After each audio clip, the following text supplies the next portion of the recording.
মদন হয়ে গেল রেজা হ্যান্ড্রিক্স। প্রথম ওভারেই বল করতে সে জুনিয়র সাকিবের বোলিং ফেলকে উইকেট পাওয়াই ডাগআউটে লাফিয়ে উঠল বাংলাদেশের প্রধান কোচ চান্ডিকা হাথুরু সিং। দর্শক, দক্ষিণ আফ্রিকার বিপক্ষে বিশ্বকাপে নিজেদের দ্বিতীয় ম্যাচে মাঠে নেমে টসে হেরে যায় বাংলাদেশ। টসে জিতে আগে ব্যাটিং এর সিদ্ধান্ত নেয় দক্ষিণ আফ্রিকা। আগে ব্যাট করতে নেমে কুইন্টন ডি কক ও রেজা হ্যান্ড্রিক্স ওপেনিং এ ব্যাট করতে আসেন। বাংলাদেশের হয়ে প্রথম ওভারে বল করতে আসা তানজিম হাসান সাকিবের 5 বল খেলেন। 5 বলে তোলেন 11 রান, যেখানে একটি ছক্কা ও একটি 4-এর বাউন্ডারি হাঁকান। প্রথম ওভারেই যেন মারমুখী হয়ে ওঠে দক্ষিণ আফ্রিকা। শেষ বলে রেজা হ্যান্ড্রিক্স স্ট্রাইক প্রান্তে গিয়ে প্রথম বলে খেলতে আউট হয়ে যায়, যেখানে তানজিম হাসান সাকিব প্রথম ওভারে বল করতে এসে শেষ বলে রেজা হ্যান্ড্রিক্সকে এলবির ফাঁদে ফেলে প্যাভিলিয়নে পাঠান গোল্ডেন টাকে।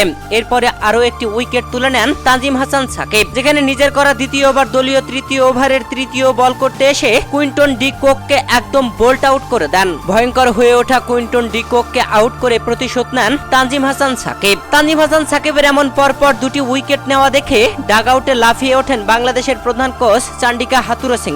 দর্শক, দক্ষিণ আফ্রিকার বিপক্ষে শুরুতেই বাংলাদেশের বোলিং এ তানজিম হাসান সাকিবের এমন ভয়ঙ্কর ভেলকি আপনার কাছে কেমন লেগেছে জানাবেন ভিডিওর কমেন্ট বক্সে।